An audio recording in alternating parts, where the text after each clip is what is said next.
Assalamualaikum warahmatullahi wabarakatuh. Kita awali kembali dengan baca lafaz basmalah.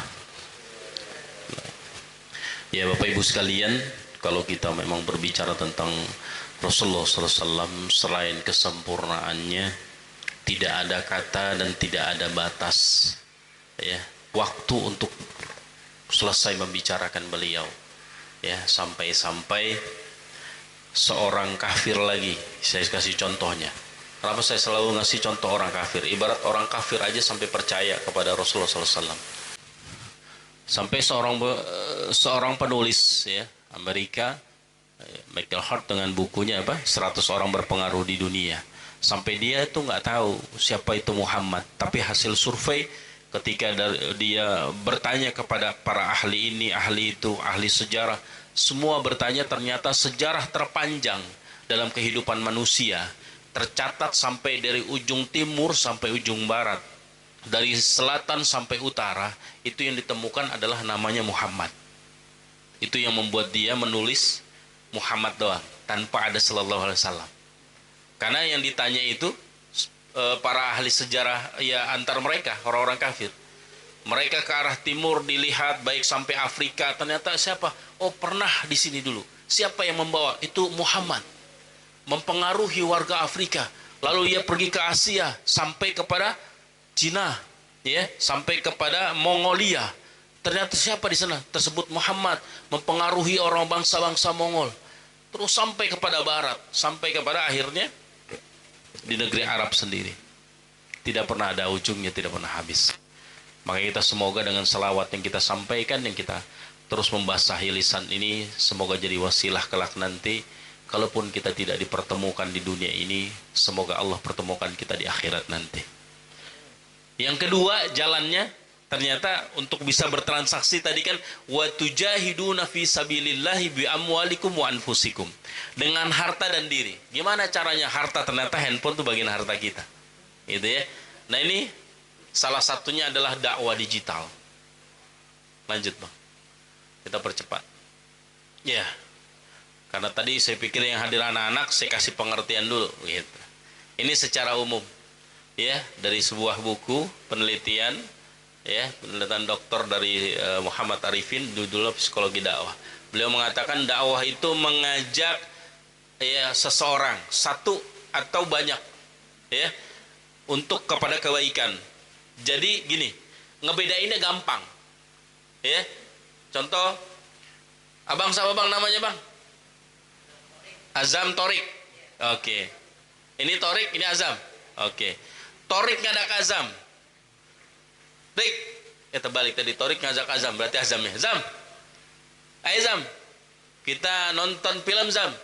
Jam berapa mulainya? Mulainya jam 7:30, 7:19. 19 lewat 10 menit. Wah, itu jam terawih tuh gitu. Udah jalan. Kira-kira itu dakwah bukan? Dakwah bukan? Ngajak nonton film bukan? Mengajak ya. Jam 19:10 itu waktu apa? Waktu Isya. Sebaliknya ya, Azam ngajak Torik, Rik, mendingan kita sholat dulu, biarin terlambat. Kita sampai paling cuma, ya kan awalnya kalau di bioskop kan iklan dulu gitu kan. Oh, itu aja udah 15 menit gitu kan bang ya. Nah, gimana? Orang kita deket sih CBD di sini kan. Ya udah, akhirnya terbawalah si Torik kepada Azam untuk sholat Isya. Maka jatuhnya dakwah. Udah, prinsipnya gitu aja. Terus itu bicara tentang ngajak sholat. Bagaimana kalau misalkan tadi ya kita mengajak hari ini mungkin sesuatu yang melalaikan, bikin dia males, tidur mulu. Yuk mendingan kita olahraga gitu. Nah, itu lebih baik gitu kan. Ada manfaat gak? Olahraga sama banyak tidur, manfaatan mana? Olahraga. Dakwah bukan? Clear ya. Gampang gak cerita kira-kira dakwah? Gampang bu, udah nggak usah ribet-ribet, kudu ceramah nggak usah ke situ-situ dah. Ya, saya aja ribet mikirin dakwah itu ya. Pokoknya situ aja. Hanya bagaimana agar dakwah ini lebih berbobot. Maka para ulama mengatakan Yuk, dakwah bisa antum lakukan dengan lisan, tulisan, tingkah laku, tapi jangan pernah lewat dari syariat Allah Subhanahu wa taala. Kalau sudah lihat dari itu bukan dakwah namanya. Lanjut, Bang. Ya, prinsipnya gitu. Bicaranya sekarang kenapa sih harus berdakwah? Tadi gambaran latar belakangnya udah kelihatan tuh ya. Dengan video tadi ya di Indonesia, kisah nyata kan. Itu di Dusun Ngoyo ya, luar biasa. Coba Bang lanjut. Ini video yang pertama, itu adalah perintahnya Allah Subhanahu wa taala. Ya. Itu adalah perintahnya Allah Subhanahu wa taala. Bagaimana di sini Allah sudah sampaikan, artinya bahwa dakwah itu sudah bisa dibilang kategorinya sudah kepada wajib. Anak waktu subuh masih tidur, bangun nak, cepat, jangan sampai kamu nggak dapat jamaah di masjid, gitu ya. Padahal walaupun dia nggak jamaah tapi sudah bisa sholat subuh, tapi kita kasih yang terbaik sebagai orang tua. Itu dakwah, mengajak anaknya untuk ambil fadilah yang pertama, yaitu sholat subuh berjamaah di masjid. Ya, ud'u ila rabbik wala takunanna minal musyrikin. Ya, bahkan di sini sudah perintah Allah, ajak semuanya. Ya, bahkan ada kewajiban yang lain, ya ayyuhalladzina amanu qu anfusakum wa ahlikum naro. Ya, Anda seorang wanita berarti wa ahlikum naronya suami. Ya, anak. Anda seorang laki-laki, wa ahlikumnya siapa? Anggota keluarga. Saya seorang anak gimana? Berarti ayah dan ibu. Lalu adik dan kakak. Semua berkaitan. Karena mengajak kepada Allah Subhanahu wa taala. Lanjut, Bang. Ya, menyelamatkan manusia dari kesesatan. Sepakat ya. Tadi saya bilang tahun 2013 di Pulau Seram nggak tahu yang namanya sendal jepit. Kisahnya tadi kan saya janji saya mau ceritain lagi. Begitu habis selesai gitu, habis makan sendal jepit, diambil, dibuang. Apa kata yang tadi? Pak Ustadz, itu punya Katong, kenapa dibuang? Katong lagi menikmati itu gula-gula katanya. Marah dia, anak-anaknya. Tidak boleh. Katong larang kalian makan ini katanya. Ini tidak baik. Nanti Katong bawakan dari kota katanya. Akhirnya Ustadz Muhammad Idris pergi ke kota dengan perjalanan tadi. Ya, 2 jam naik perahu dengan ombak luar biasa. Lalu sampailah ke kota. Di kota ada perjalanan kurang lebih 4 jam naik angkot. Angkotnya di sana belum berseri. Jadi masih mobil tembak gitu istilahnya. Jalan dapat, lalu dia beli beras. Sampai singkat cerita, begitu sampai di Pulau Seram lagi, lalu mereka ada mangkok itu kayak batok kelapa gitu ya, ditaruh di situ. Apa yang dilakukan mereka? Langsung diambil saat itu juga. Dia makan mentah-mentah. Apa kata anak-anak di sana, orang tua yang lainnya, dia bilang, Pak Ustadz, ini enak sekali katanya. Beras bu, menir, dimakan, dia bilang, oh ini enak sekali dari yang kemarin Pak Ustadz katanya. Beras enak banget. Pak Ustadz langsung, aduh, tepuk kepala lagi, ya Allah main makan aja. Iya, gue belum ngajarin cara dia masak. Akhirnya dia bersama istrinya, Mi, tolong masak Mi. Dimasak tuh. Cuma dimasak jadi nasi, ya kan? Dikasih lagi tuh. Pak Ustadz, ini lebih enak dari yang tadi Pak Ustadz katanya. Luar biasa. Ya jelas sudah jadi nasi kan. Kira-kira 2013 harusnya ada nggak kayak gitu? Gak ada. 2013 men. Kelas berapa? SMP 2013. Hah? SMA berarti ya? SMA. Ibu malah udah punya anak. Udah nikah malah. Masih ada orang ngurusin beras menir gitu kan. Harus dimasak. Masya Allah. Itu udah bukan sesat lagi.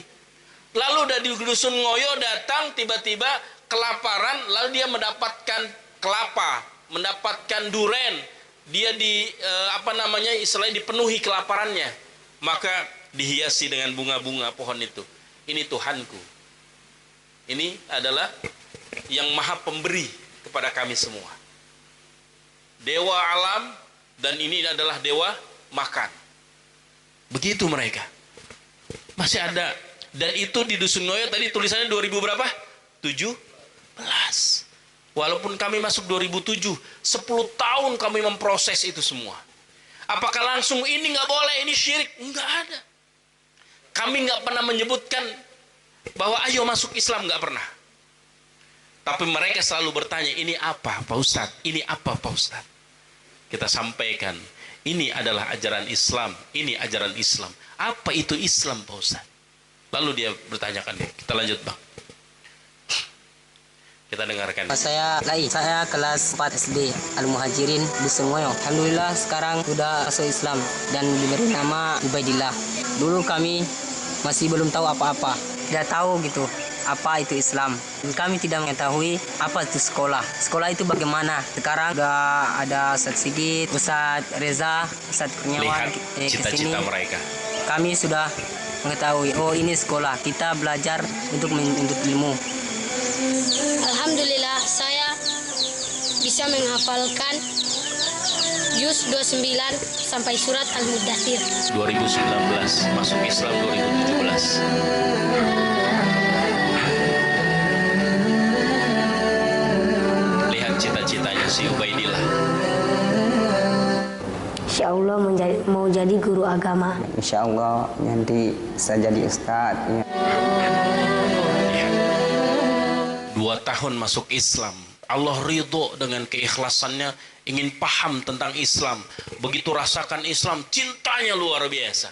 Dia semangat ngelihat Ustadz Reza, dia ngelihat Ustadz Kurniawan. Apa dia kata? Saya ingin seperti Ustadz Kurniawan, saya ingin seperti Ustadz Reza. Dia ada di beberapa, lanjut Bang. Lanjut lagi. Ini ikhtiar beliau. Sampai nggak peduli baca Quran atau baca buku di atas pohon nangkring begini. Nggak ada anak-anak di sini, ya.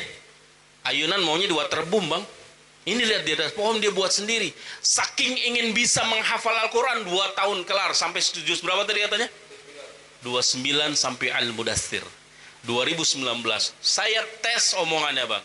Begitu sampai di Dewan Dakwah di Kebonjeruk, sekarang udah pindah. Saya waktu di sana. Itu coba si Khalid yang kecil. Ubaidillah yang sebelah sana. Ya, ini saya, yang ini Lae namanya. Lae saya. Namanya aneh-aneh di sana. Ya. Jadi di sana tuh ada namanya Patromak. Bener.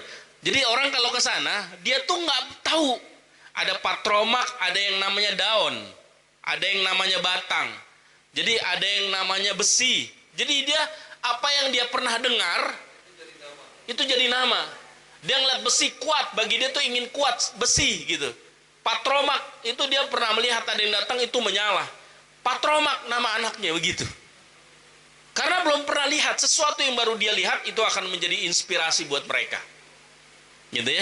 Wallahu alam. Gimana kalau kalian bawa kue serabi di sana? Mungkin namanya serabi kan gitu. Karena enak, manis gitu kan. Nasi doang aja enak gitu kan. Gimana kue serabi gitu pakai gula. Ya, kalau di sini mah gorengan gitu ya. Mungkin namanya apa? Gorengan gitu namanya. Ini luar biasa. Ini mereka sekelas semua. Usia dia, si Ubaidillah saat itu 13 tahun. Masuk kelas S1 SD. Ini kelas 1 semua. 2020 mereka sudah mulai. Ini penduduknya. Dan mereka sesuai dengan musim. Rumah ini bisa terbongkar. Nomaden. Dia pindah lagi ke gunung, bangun lagi kayak begini. Itu kehidupan mereka di sana. Kenapa kita harus dakwah? Cuma kita, orang-orang Islam yang bisa memberikan pencerahan. Kita ini perantaranya Allah. Kita ini adalah seorang pengirim barang itu apa namanya? Kurirnya Allah Subhanahu Wa Taala. Kita perantara hidayahnya Allah. Lanjut Bang. Saya mau tanya Bang Dio. Sah nggak nih Bang Dio? Sholat kalau di Jawa. Kira-kira di asrama ada yang sholat begini gak nih Bang? Mungkin Bang Adrian dulu, lu ngapain kemari? Gitu. Udah kemarin sarung. Ini sah di sana Bang. Sah di sana. Bahkan sampai ada namanya Satrobi. Dia di pulaunya pulau ini. Pulau Buruh. Di Pulau Buruh ya. datang habis talim kayak gini, saya misal duduk dengan ibu-ibu bapak, datang bapak-bapak duduk. Pak Ustadz, terima kasih Pak Ustadz. Selama kami mengaji sama Pak Ustadz, alhamdulillah ternak babi kami bertambah. Berkah hidup kami katanya. Jadi ternak babinya bertambah. Kira-kira Ustadznya jawab apa, Bu? Bang Adrian sebagai Ustadz jawabnya apa coba? Astagfirullah. Kagak jadi dia gitu sama kita. Apa langsung dibilang haram tuh babi? Nggak bisa, Bang. Itu yang kami dapati. Wajar kalau mereka yang penting apa? Mau sholat. Karena kami nggak pakai azan, bukan nggak pakai azan, nggak pakai waktu dengar azan. Azan diawali oleh ustadznya dikasih tahu. Mereka diajari semua. Bahkan untuk ngundang mengaji aja, itu nggak dibilang ngaji nggak mau datang. Bagaimana kami mengundang? Bapak Ibu nanti datang ke rumah Pak Ustadz punya siri sama kopi. Siri sama kopi, itu makanan kesukaannya. Baik Pak Ustadz, kami ikut. Kalau mengaji kami tidak mau ikut, pusing kepala katong katanya. Jadi kalau ngaji pusing kepalanya. Sampai di rumah Pak Ustadz, ayo semua pada ada yang pakai jilbab gantian. Ibunya, kalau malam ibunya yang pakai jilbab. Kalau siang kan anaknya yang ngaji, itu anaknya. Sampai seperti itu, luar biasa. Tiba-tiba sudah ngaji, udah kumpul, kopinya mana Mi? Kopi, ya. Sebentar. Loh kenapa Ustadz? Bukan kita mau makan kopi sama siri? Sebentar, kita ngaji dulu. Aduh Pak Ustadz pusing, katong pusing katanya. Mereka nggak mau ngaji pusing, dia bilang. Kenapa? Bisa jadi banyak jinnya kan. Kalau lagi ngaji pusing mereka. Apa Pak Ustadz, apa marah? Enggak. Langsung mereka suruh ngaji, ikut dia. Seminggu, 2 minggu, hilang pusingnya ternyata. Akhirnya apa? Alhamdulillah mereka semua akhirnya sudah begitu datang banyak bantuan dari para donasi. Mereka punya baju muslim dan lainnya segala macam. Sampai ada satu kisah yang saat itu seorang ustadz luar biasa. Ini bagi wanita, hukuman bagi seorang wanita. Ada seorang ibu sedang melihat calon kalau di asalam di jendela situ. Saya kalau ngajar begini kelihatan nggak? Saya ngeliat ibunya ngeliat. Kelihatan kan ya? Saya samperin. Ibu ngapain di sini? Ayo masuk Pak Ibu.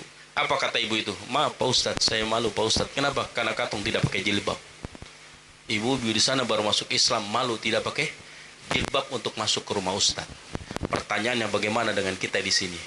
Yang jilbab begitu bagus, banyak baju-baju indah menutupi aurat, tapi justru wanita-wanita muslimah di sini tidak menghargai auratnya sendiri. Mereka di sana baru masuk Islam, malu mau masuk ke rumah Ustadz, cuma gara-gara tidak pakai jilbab. Itu yang kami temukan luar biasa. Disitulah kamu bilang bahwa kirimkan jilbab buat mereka. Mereka sudah paham betapa jilbab ini adalah mereka. Kira-kira dakwah itu perlu nggak sekarang bagi kita? Penting banget. Ini di Indonesia, Bu. 2013 udah 4.0 kan? 4.0 kan? Ke 2000 kan? Sekarang kan udah 5.0 kan? Luar biasa. Lanjut Bang. Nah ibu-ibu sekalian, kenapa sih kita harus berdakwah? Ini selama ini kita mungkin sebagian ada yang mahasiswa, ada yang ibu-ibu, ya Allah repot Pak Ustadz, repot, belum ngurusin anak, belum ini, aduh suruh ngurusin masjid. Itu dirasain sama Bang Adrian, dirasain sama Bang Dio. Emang pada nggak punya anak, tapi masih mau ngurusin masjid, masih mau berhari-hari di masjid. Kenapa? Lihat, apakah terbengkalai keluarganya? Semua dititipkan sama Allah Subhanahu wa Ta'ala. Rasulullah pun begitu dititipkan. Sebagaimana ketika Rasulullah bertanya kepada Abu Bakar, ya Abu Bakri, kenapa kau tinggalkan semua ya hartamu kepada kaum muslimin untuk berjihad, sementara kau tidak tinggalkan hartamu untuk anak dan istrinya? Apa kata Abu Bakar? Istriku hanya Allah dan Rasulnya aku tinggalkan. Itu cintaannya luar biasa. Dia udah tahu ketika kita menolong agama Allah, Allah bakal menolong kita. Ya, cuma Allah tempat kita memohon pertolongan. Maka satu-satunya jalan bagi mahasiswa lagi sibuk skripsi, lagi luar biasa, udah kerja, kuliah juga, terus nggak mau aktif gitu di remaja masjid. Allah gimana mau dimudahin urusannya? Sementara urusan Allah kita nggak mau permudah. Ini prinsipnya. Saya kelas 2 SMA baru bisa kenal dakwah. Ya, dulu sebenarnya saya sukanya di volley sama basket. nggak kelihatan basket bangnya bantet tuh gini ya. Nggak percaya, pasti nggak percaya, saya tahu. Makanya saya nggak mau ngomongin basketnya, nggak usah. Jadi, tapi emang bener itu bang. Gitu. Iya, makanya saya bilang saya nggak perpanjang basketnya ini. Jadi mau dites boleh sih, bertes boleh. Jadi begitu kelas 2 dideketi oleh kakak Rohis, disitulah bisa merasakan betapa ternyata gue dibutuhin di dakwah. Dari kelas 2 SMA, kelas 2 SMA caturwulan kedua, dulu masih caturwulan jauh kita ya, itu jadi ketua Rohis di SMK Negeri 15. Terus sampai dengan sekarang, rasanya di rumah kalau nggak berdakwah untuk remaja, untuk siswa, Allah alam bisawab tuh, sampai saya terkadang sama istri saya itu nggak pernah piknik di Sabtu Minggu. Ya, kalaupun ditanya, Cin besok kita piknik, paling kebun raya. Kok udah ketebak, Cin? Karena itu yang paling mudah gitu. Makan paling mesen di warteg. Iya, udah paling mudah. Sampai sebetulnya begitu sampai mau tidur pun apa yang dibicarain? Kita bicarain gimana binaan kamu? Gimana ini? Udah ngomongin itu aja. Allah alam bisawab. Ternyata kalau kita benar-benar sudah menikmati itu semua, sampai kita nggak mikirin kita udah siap apa ya? Apa sih buat lebaran? Nggak diomongin. Kenapa? Ada aja. Allah datengin gitu.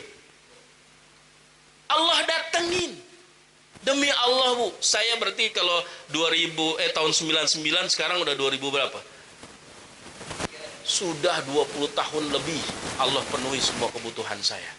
Baik itu hutang, segala macam, itu semua udah Allah. Saya udah bilang, ya Allah, aku menolong agamamu. Hari ini kau titipkan amanah itu, tolong ya Allah. Saya juga punya urusan. Ya, saya yakin kau ngasih urusan sama saya ini di luar kemampuan saya, pasti. Udah yakinin itu aja. Benar Allah yang selesaikan bu itu semua. Demi Allah, Allah yang selesaikan semua. Jadi bagi yang sedang skripsi, bagi yang apa, udah jalan aja. Skripsi mah waktunya selesai. Betul nggak? Iya. Ya. Mas, hari ini nggak ada buat belanja pendaringan kering. Udah kata Ustadz Rahmat Abdullah apa? Kalau hari ini kering, tandanya mau turun hujan. Clear kan? Udah kan, kalau panas pasti akan turun. Udah bu, yakinin aja deh. Tadi kata Allah, "Falyastajibuli wal yu'minu bi." Lakukan dulu. Jadi syaratnya itu dikabuli doa. Falyastajibuli, istajabah. Ya, penuhi dulu keinginan Allah.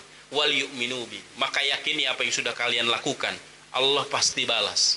Gitu. Allah pasti balas. Famay ya'mal misqala dzarratin khairan yara. Kita lihat bang, kebaikan pasti Allah balas dengan kebaikan. Lanjut. Ini kisah nyata.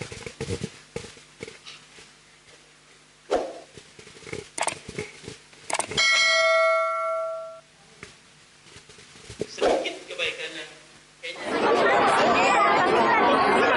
seorang anak ingin punya sesuatu, ya, tapi dia coba menjaga dirinya untuk tidak melakukan kecurangan. Sendalnya udah jelek, putus lagi. Dulu dia cuma bisa merenungi nasib bagaimana sendalnya dia.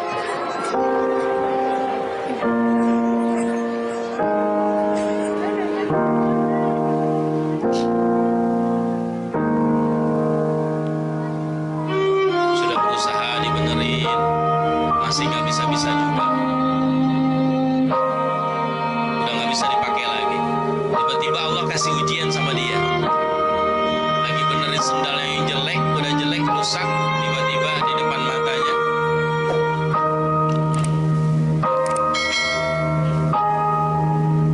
Gue lagi kesel banget. Kalau melihatkan orang, ini nggak sengaja itu orang lap-lap sepatu kan. Tapi lihat di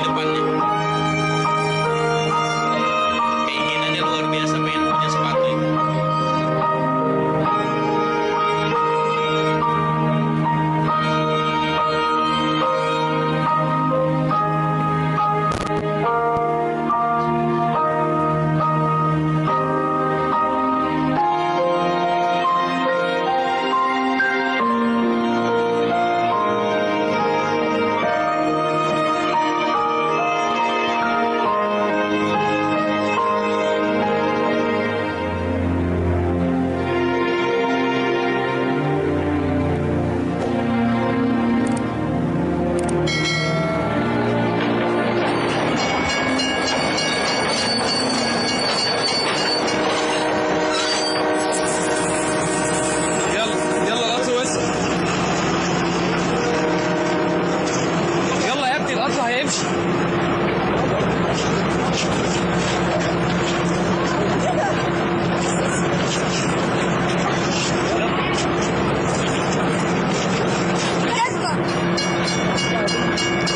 Ternyata sepatunya jatuh. Kita lihat respeknya, bagaimana orang yang tadi udah pengen banget punya tuh sepatu kan.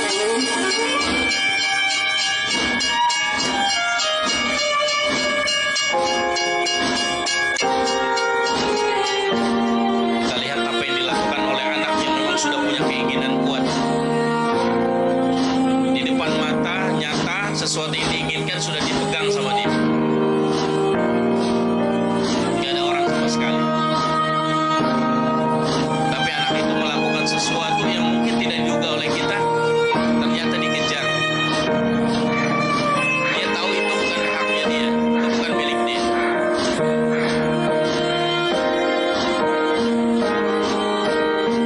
Sudah ikhtiar sekuat mungkin. Sampai dia akhirnya satu cara terakhir dengan dilempar. Cuma itu caranya. Ternyata nggak berhasil.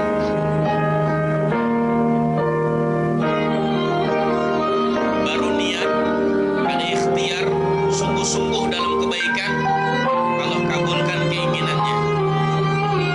Bukan satu yang dia dapatkan, tapi Allah kasih dua buat dia. Yang tadi hanya dalam pandangan dia, hari ini sudah menjadi milik dia dua-duanya. Gratis, tanpa harus mencuri, hanya dengan melakukan kebaikan.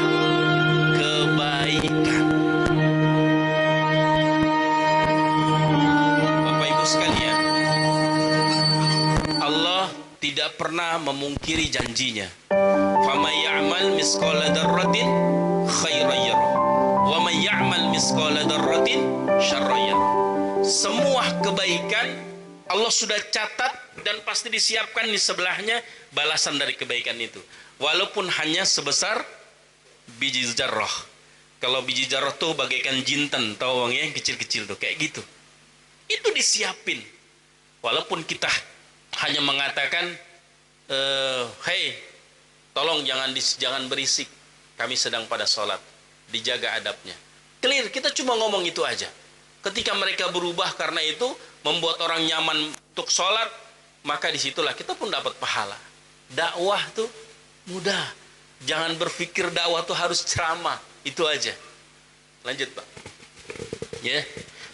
Selanjutnya, kita yakini dakwah itu amalan terbaik. Nggak mungkin para da'i rela meninggalkan keluarganya. Nggak mungkin Nabi SAW rela harus menerima kotoran unta di dalam pundaknya. Nggak mungkin Nabi harus rela berdarah-darah pelipisnya karena disambiti di Taif. Lalu Rasulullah menengoki orang tersebut dengan membawakan buah tangan karena sakitnya. Dan disitulah buahnya. Allah pasti ada sesuatu terbaik di balik itu semua. Yakin Bu, apapun bentuk dakwah kita, bagaimanapun caranya, itu udah amal terbaik. Ya, lanjut Bang. Dan ini yang paling penting. Jabatan, pekerjaan yang kita lakukan itu kerjaannya siapa? Kerjaannya Nabi. Kalau kita tadi saya bilang awali, ya pertama syaratnya kenapa dakwah itu adalah tadi tumbuh cinta Allah dan Rasul dulu. Kalau nggak ada itu saya yakin itu nggak peduli Bang. Ngelihat anak-anak pada mungkin nggak sholat itu pasti nggak peduli karena nggak ada rasa cinta pada Allah dan Rasul. Jadi nggak merasa sayang di sekitarnya itu ada apa? Ada kemunkaran. Fa illam yastati ya bilisanihi, fa illam yastati ya fa biqalbi. Sampai seperti itu. Nabi mengingatkan. Itu tanda kepedulian kita. Maka di sini selamat ya para penerus-penerus Nabi yang hari ini walaupun kau bukan dengan cara yang pernah Nabi lakukan, tapi ini bagian dari terusan Nabi. Sesuai dengan eranya kita. Ya, era digital lakukan dengan digital yang kau miliki. Lanjutkan, Bang. Selanjutnya jalan menuju umat terbaik. Lanjut, Bang. Ini hasil setiap pemuda beliau Amerika Latin, ada juga dari mana? Dari luar barat, dengan kebiasaannya di digital syiar. Kalau di asli tahu, hobinya basket di asli. Ya, dia pernah, saya pernah ada satu videonya. Beliau kalau lagi main basket, waktu istirahat disuruh kumpul. Si Fatih bacakan ayat, lalu dibahas tafsir. Ya, mulai ada digital, ada YouTube, dia main. Sesuai dengan karakter Fatih, dia masih muda. Maka ya udah, main TikTok dengan udah pribadi Anda aja. Gak usah harus pakai kuku, udah biasa aja. Ibu lagi masak, tapi untuk aurat. Mau mic-nya pakai codet, mau apa terserah gitu kan. Sampaikan gitu di TikTok. Tapi pesan yang lain. Lanjut. Inilah sejarah beliau ketika mulai berada di sosmed. Saya sampai bilang ini Justin Bieber-nya Islam ini luar biasa. Dari sinilah mulai marak dulu ya. Mulai ada balik, mulai ada yang lainnya. Ini viral di tahun 2012 atau 2011. Luar biasa ya. Dari sinilah dakwah murotal Quran mulai pemuda-pemuda milenial. Ya, lanjut Pak. Dan ternyata inilah fisik aslinya Fatih. Fatih itu saya cari sekitar beberapa bulan kemudian, ternyata dia statusnya sudah mendapatkan jubah dengan bergaris kuning. Ini adalah para hafaz Quran yang sudah talaki, dan itu baju ijazahnya. Ya, ternyata beliau sudah mendapatkan syarat luar biasa. Ya. Ini Fatih Sipragin. Ya, kita berharap di Indonesia udah ganteng luar biasa. Dan ini kemarin di Piala Dunia di Qatar, di kereta pun beliau tetap berdakwah, mau didengerin. Sama sama saya Bang, beda Bang. Ini malah ada miripnya Bang. Ya Bang, ya sama kita ya. Lanjut. Ini ada di Indonesia, tempatnya di Jawa Timur atau Jawa Tengah, saya lupa ntar. Ternyata fenomenalnya ada. Saya cari-cari YouTube-nya, dapat juga akhirnya. Dulu pernah viral ini. Anak pang, penjual cilok, hafal 25 juz. Dia nggak peduli tuh, sehari-hari jualan cilok. Kalau dibuka topinya, dia setiap zuhur atau asar dia mampir di satu masjid. Ya, daerah Jawa Tengah atau Jawa Timur, saya lupa antara nama daerah. Di mana tuh? Oh, bukan ya, di Hasanuddin. Di mana nih? Makassar ya, ini Makassar ya.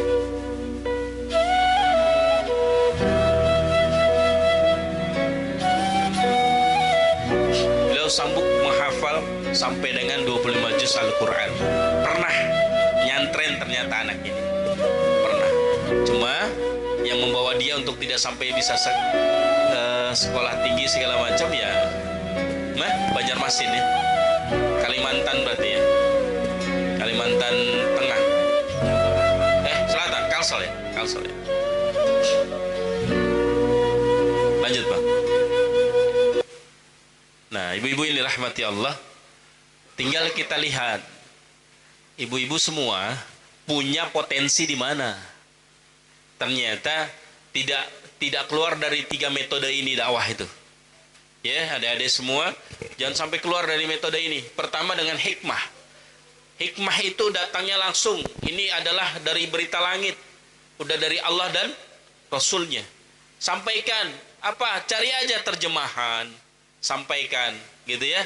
Baliguani walau ayat. Sampaikan walau hanya 1 ayat. Dengan hiasan-hiasan apa kek pokoknya isinya gitu kan?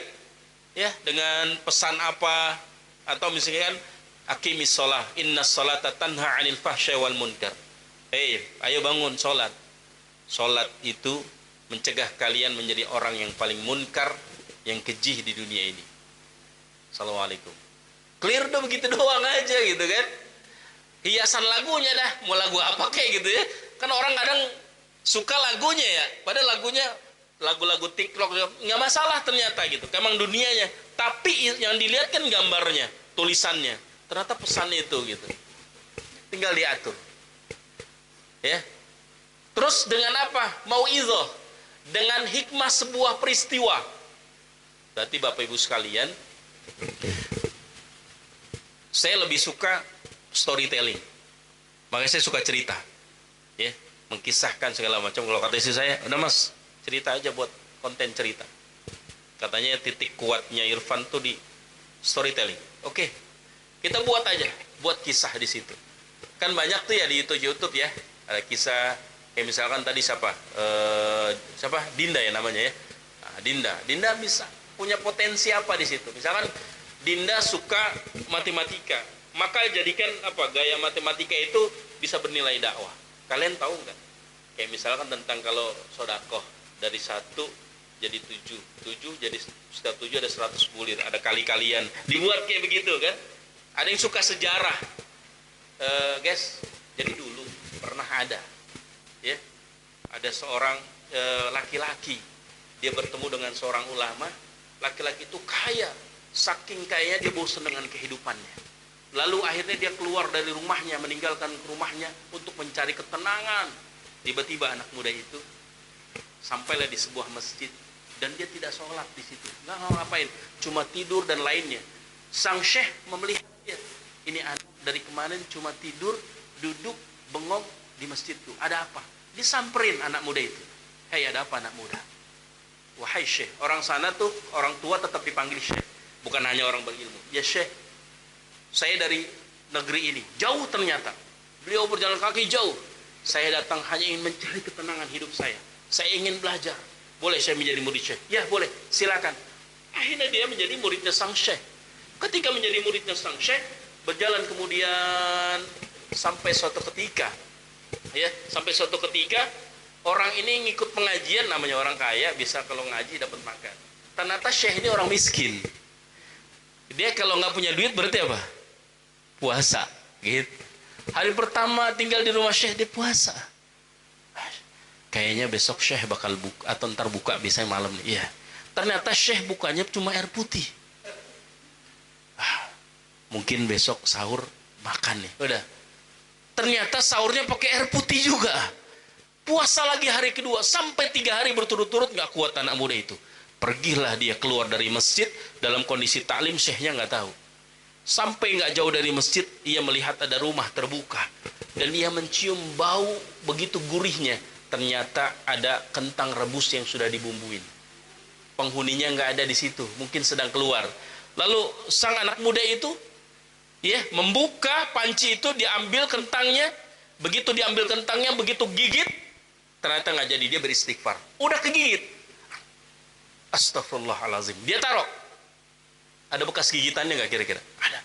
Dia pergi langsung kembali ke taklimnya. Seolah-olah dia nggak punya salah, nggak pernah masuk ke rumah orang segala macam menyelinap. Akhirnya selesai taklim, sang pemuda itu masih terus sakitan kelaparan. Dipanggil, hei, kenapa kamu? Enggak syekh, nggak apa-apa. Dia menutupi, kan berkeringat semua.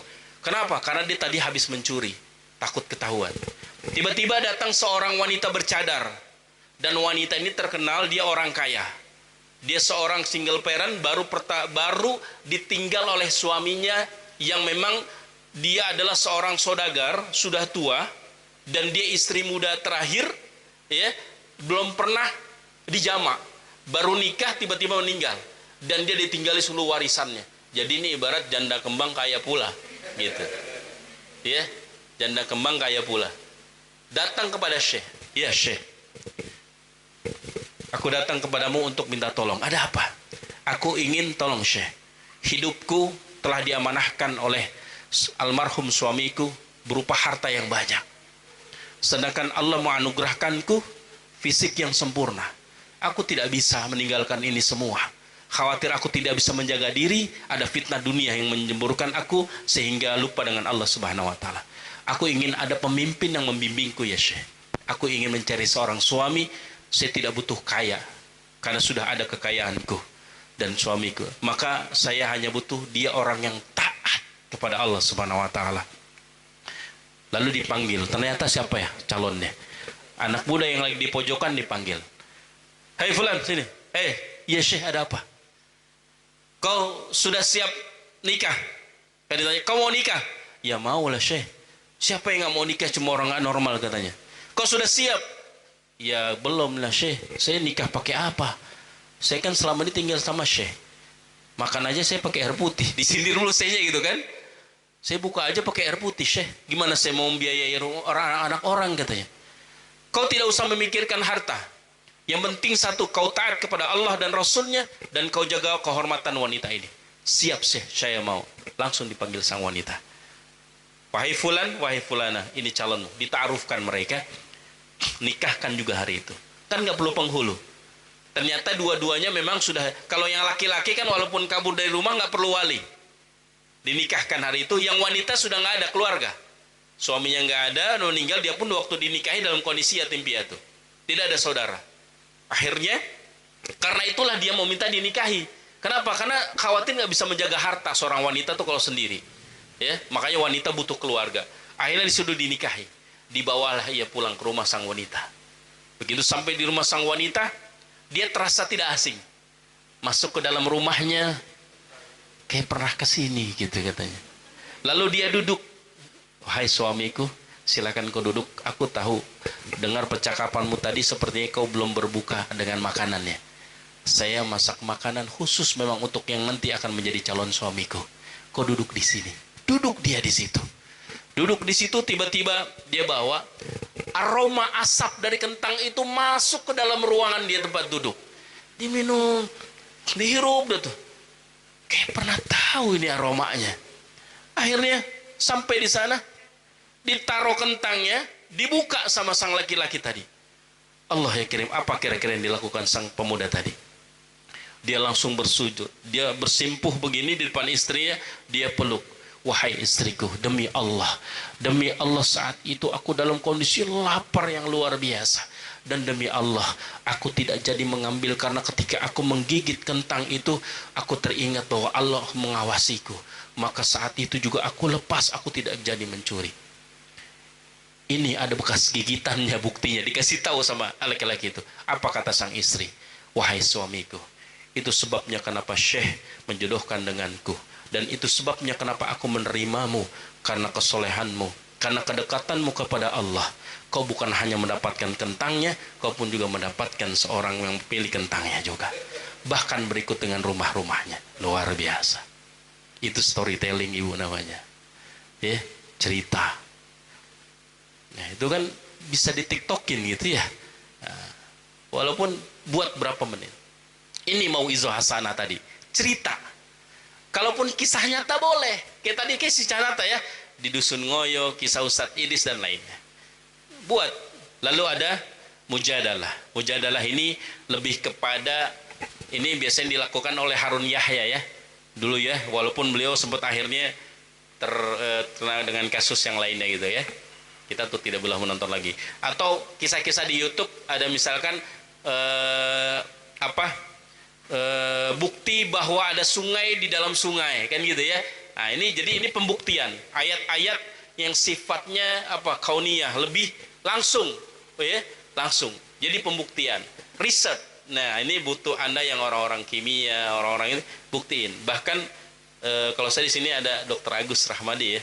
Beliau itu pindah ke herbal, beliau kisahkan itu dulu entah dari beliau atau siapa saya lupa, katanya waktu saya belum berobat dengan beliau itu tahu dari seorang pasien katanya. Sampai ditanya, "Dok, tahu nggak trombopop itu dari apa?"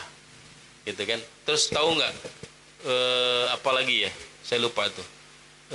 Ada beberapa yang memang itu ternyata dari manusia semua, ya kan? Gitu. Plasenta, bioplasenton. Ya, bioplasenton. Sampai dikasih tahu, dokter pun juga ngasih tahu dokter. Oh gitu.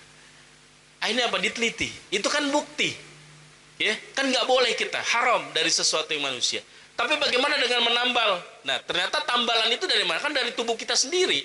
Ya nggak? Kalau orang dioperasi, ngambilnya dari daging mana? Paha, gitu kan? Dari sisi belakang ini, bokong, itu kan gitu. Karena saya pernah, salah satunya ada jamaah dulu Pak Aris, pernah cerita ya Pak Aris. Beliau dari daging mana dia untuk seperti itu pernah operasi. Saya diceritain sama beliau. Oh gitu Pak, iya. Oh bukan dari daging plastik atau enggak, daging kita sendiri yang diambil, gitu. Itu luar biasa. Dan itu menyatu lagi. Tapi daging buatan manusia nggak bisa menyatu. Contohnya apa? Operasi plastik, nggak abadi kan? Padahal mahal banget kan? luar biasa. Mau pergi mana kek, ya cantiknya tuh orang kalau udah diplastikin tetep aja lecak tuh plastik ya Bang Adrian ya. Lecak, ditarik-tarik, copot kalau udah lemnya gitu mah. Jadi nggak, udahlah yang asli-asli aja Bu, yang wajar-wajar aja ya. Cari yang beriman, insya Allah terima kita apa adanya ya Dinda ya. Semangat, pokoknya semangat ya. Laki-laki itu di dunia sedikit jumlahnya memang, berarti Dinda harus fastabiqul khairat mencarinya. Jadi jangan pernah menunggu, salah wanita tuh menunggu. 1 banding berapa Bang? 1 banding 5 ya. Oh 6, luar biasa tuh. Jadi jangan wanita menunggu, ikhtiar fastabiqul khairat. Tanya sebelah-sebelahnya gimana dulu usahanya ya, bisa mendapatkan yang sekarang. Lanjut Bang, inilah akhir salah satu contohnya ya. Baik Bang, ini contoh, ini kalau ini dari TikTok ya. Coba video nyala nggak videonya ya.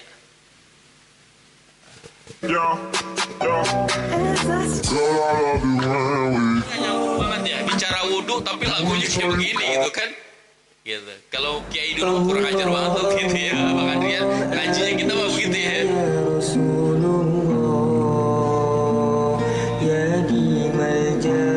Sebagai penutup, untuk membahas detail ini nanti ada teman saya Bang Iwan. Hold on, cause that bitch go it's on you.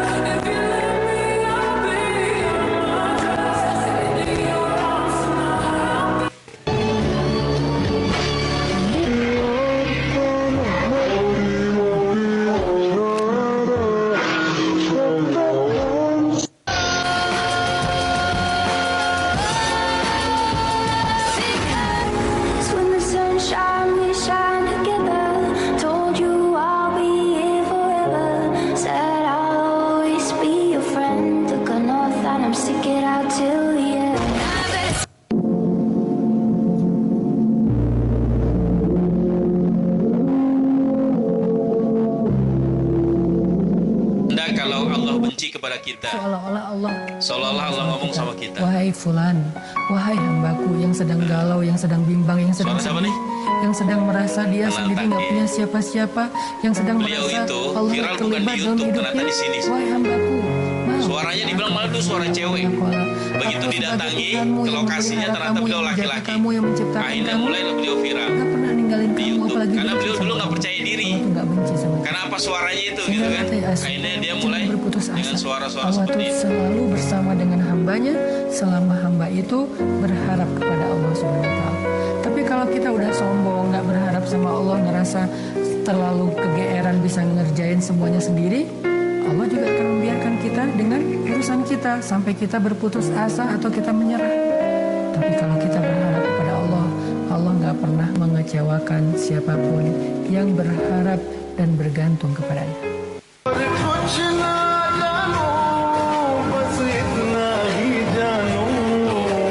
Itu backgroundnya bisa diambil tuh di halte bus Sudirman ya, di atas tuh kan keren tuh ya. Nah, kalau yang kali-kali naik busway Bu, tinggalin motornya di halte busway, coba deh Sudirman, Tosari tuh ya, udah bagus kan ya. Nah, tuh kayak tadi tuh dia. Ketika aku jatuh dan peluk aku saat aku merasa sendiri, hingga hatiku merasa tenang.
cantik, ya, luar biasa.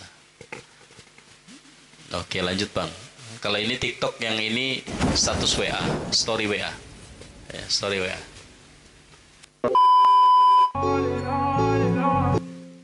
Sedekahkanlah sedikit yang kamu miliki, karena di dalam rezekimu ada rezeki orang lain. Wah, bijak bener ya. Luar biasa. Ya. Hah? Wah,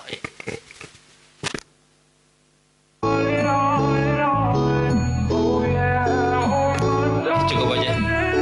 Sip. Oke, terima kasih Bapak Ibu sekalian. Sudah low baterainya. Ya, alhamdulillah. Siap dakwah? Siap? Oke. Merasa direpotkan dengan dakwah? Tidak, semangat ya. Semoga Allah pertemukan kita dengan master dakwah kita, Rasulullah sallallahu alaihi wasallam. Ya, kita tadi sudah memberikan pernyataan ketika nanti kita bertemu dengan Nabi, ya Nabi, sulit memang dakwah ini, tapi karena rinduku kepadamu ya Nabi, aku jalankan karena ini amanatmu. Ya, al ulama warasatul anbiya. Kita ini para orang-orang yang belajar, orang-orang yang berilmu, maka kita para pewaris Nabi. Nabi memang sudah tidak ada di sisi kita, tapi syariatnya masih ada. Itu yang harus kita teruskan. Siap jadi penerus Nabi? Insyaallah. Barakallahu fiik. Sekian, saya Irfan Abu Fakih, mohon maaf lahir batin kalau ada salah kata, ada materi yang kurang disampaikan. Kita rehat dulu sekitar 5-7 menit. Ya, silahkan. Siap-siap, yang mungkin ada snack konsumsi yang lain silahkan disiapkan dulu sambil Bang Iwan mempersiapkan segala sesuatunya. Selanjutnya ini lebih kepada digitalnya, dakwah digital ya. Nanti jenisnya apa, yang viral apa, kata-katanya apa, ataupun sebenarnya prospeknya kita kan bingung nih ya, mau di TikTok apa di WA ya, apa di Facebook gitu ya, kan bingung ya. Nah, mudah-mudahan nanti ada sedikit gambaran dari Bang Iwan ya. Beliau ini salah satu humas di salah satu kelompok besar gitu ya, dan juga di komunitas pelajar bersama dengan saya, Pelita namanya, Pelajar Islam Kota Tangerang ya, biasa bagian. Dan ini juga tadi kan saya ada wedding organizer ya, nah ini biasa bikin flyer sama dia, saya desain ya. Ntar kalau mau pesan undangan sama Bang Iwan. Oke, ini udah ketemu nih, WO nya ada, bagian undangannya ada, desainnya. Bahkan beliau video, profitnya beliau profit ya, profitnya. Jadi Salima organizer, beliau profitnya juga, foto videonya beliau yang biasa bikin video-video segala macam, editing. Dan kegiatan-kegiatan pelajar Kota Tangerang kalau ada di YouTube itu editan beliau semua. Ya, beliau desain, editing video dan lain-lainnya. Ya, silakan istirahat dulu, nanti akan serahkan Bang Iwan. Ya. Oh, boleh. Sambil nunggu silakan, saya beresin ini sambil beresin laptop ya. Silakan.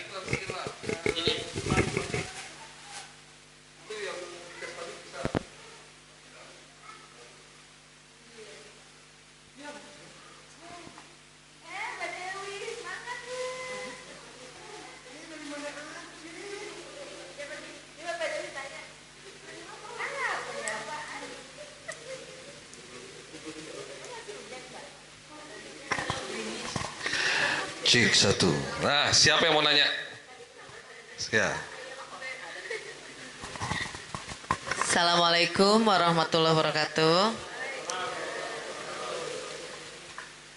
Terima kasih kepada Ustadz Irfan yang udah memberikan ilmunya yang cukup bagus ya, insya Allah. Jadi kita ini memang harus berdakwah ya Ustadz ya, dalam kondisi apapun, dalam keadaan apapun gitu, baik secara istilahnya secara terang-terangan maupun dengan tadi di dunia maya ya, di online. Nah ini yang jadi bukan masalah sih sebetulnya. Kadang kita suka pengen dakwah melalui sosial media. Ketika sebetulnya ini sarana dakwah yang luar biasa ya. Ketika kita ngomong cuman dalam satu hari itu paling terbatas hanya beberapa orang aja. Tapi di sosial media nggak usah jauh-jauh lah, misal status WA aja. Itu yang lihat kebetulan kalau saya hampir 100-an lebih gitu kan. Dalam satu kali satu status gitu kan. Jadi saya sayang banget gitu kalau nggak nge-share yang bagus-bagus.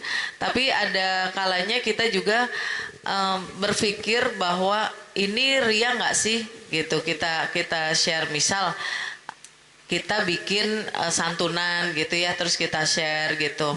Nah, ada sih dalam diri saya ada kegalauan gitu ya. Ini nantinya akan jadi ria atau enggak gitu. Seperti itu kalau di sosial media. Jadi mohon ininya, bimbingannya, atau ada cara lain gitu untuk itu. Mungkin itu saja pertanyaan dari saya. Assalamualaikum warahmatullahi wabarakatuh. Waalaikumsalam warahmatullahi wabarakatuh. Ada lagi? 2? Cukup atau langsung jawab? Oke, baik, saya jawab dulu ya. Baik. Bismillah.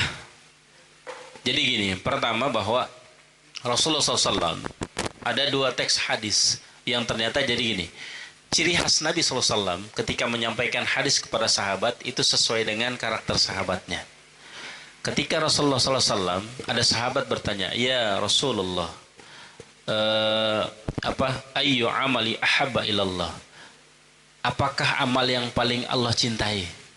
Sahabat yang satu bertanya, itu ternyata dijawab as-salati ala waqtiha, birrul walidain, al-jihadu fi sabilillah. Tapi di hadis lain Rasulullah SAW bukan menjawab itu gitu. Tapi sama, apa sih amalan yang paling Allah cintai? Begitupun hadis tentang sedekah. Rasulullah mengajarkan di hadis lain suruh kita bersembunyi. Bahkan ketika tanganmu memberi, jangan sampai tangan kiri mengetahuinya. Itu tanda saking rahasianya, pada sebelahan itu.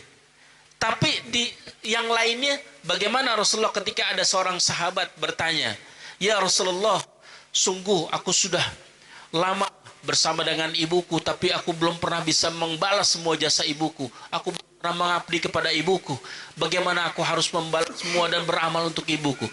Maka Nabi katakan bahwa bersodakolah dengan nama ibumu, yang pahalanya untuk ibumu. Kau sampaikan. Disuruh umumkan, suruh sampaikan itu. Itu makanya dalil orang ketika ada yang sedekah diumumkan di Jumat. Sampaikan pahalanya untuk siapa? Nabi pernah mengatakan itu. Tapi orangnya berbeda. Artinya karakternya, kalau memang kita adalah karakter yang memang di dunia viral gitu ya. Di dunia yang memang kita menganggap ini adalah bagian dari dakwah. Jangan pernah, jadi gini, setan itu ternyata membisikkan kebaikan juga.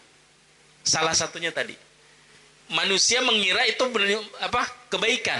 Padahal setan menguji kita untuk tidak menunjukkan dakwah melalui bilhal tadi, sesuatu yang nyata. Ya kan?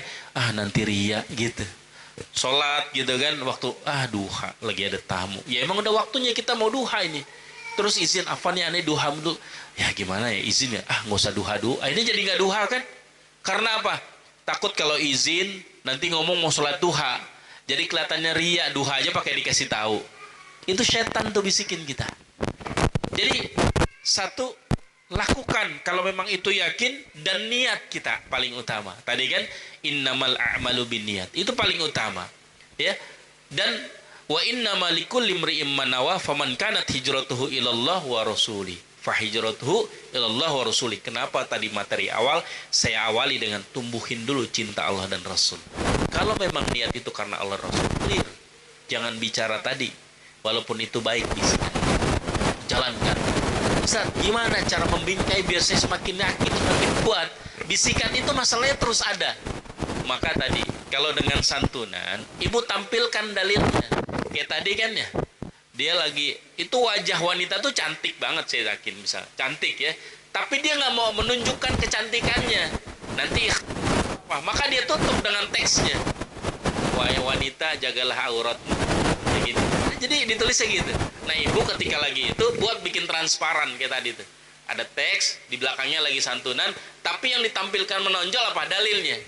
Ketika kau menyantuni seorang yatim, ya kan, inna kafatul yatim, kata Rasulullah, dia bagaikan nanti di surga seperti ini, ya. Itu menunjukkan udah dalil itu aja. Niat kita cuma nyampein dalil itu, nyatanya apa? Itu di belakang dari teks itu bisa, kan tertutup ya.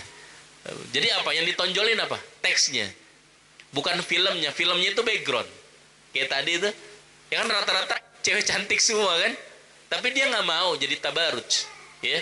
Jadi tabaruj bagi dirinya atas kecantikannya yang dia tampilkan. Padahal di situ apa? Bagaimana manfaat berwudu, bagaimana toharo. Tapi ya gitu. Saya aja ngeliat itu harus deket dulu. Oh ternyata wanitanya cantik, gitu kan. Dari jauh ternyata tetap yang dilihat apa? Teksnya juga kan. Iya. Itu untuk menghindari. Salah satunya gitu. Ataupun nanti adalah, ya mungkin nanti ada beberapa hal yang kita punya inspirasi dari beberapa contoh nanti dibelikan sama Bang Iwan. Kurang lebih gitu Bu. Jadi memang tadi bisikan setan, ya dia membingkai dengan apapun caranya, bahkan dengan kebaikan. Ya kayak tadi kita mau sholat tahajud, lagi ngomong, misal kalau ada yang orang lagi gimana kabarnya hari ini, sudah melaksanakan tahajud, ya nggak usah diomongin, gitu. Padahal tugas disuruh ngisi gitu kan, bagaimana tahajudnya, bagaimana sholatnya. Kalau kayak gitu nggak akan ada tuh di Ramadannya para siswa gitu kan, tarawehnya gitu. Itu bukan riya, tapi bagaimana di situ adalah untuk bagian dari syiar dakwah. Dan buat mereka ternyata tazkirah buat kita. Ingat loh, lu pernah ngingetin orang bersedekah, masa cuma kemarin doang sih? Nanti akan jadi terus gitu. Kita akan berhutang dengan itu. Maka terus jadi program sedekah lama-lama. Bisa jadi ciri khas ibu di situ. Mengajak para muhsinin, tertegur dengan ganti videonya. Mungkin kemarin dengan lagi ngasih santunan, besok kalau bisa lagi ngobrol sama yatim. Gitu. Ganti. Jadi nggak melalui kesannya ibu sedang memberikan sesuatu. Jangan tunjukin, contohnya apa ya tadi, sedang mengajak ngobrol, terus lagi bermain gitu kan di dunia di Dufan, tapi itu anak-anak yatim gitu. Kan nggak berbentuk barang tuh. Tapi kita ngajak dia jalan-jalan atau jalan yuk ke tuh dia lagi pada belanja gitu. Kalau kami ada program dulu saya di Masjid Ashifa RCM, kita ada program belanja yatim.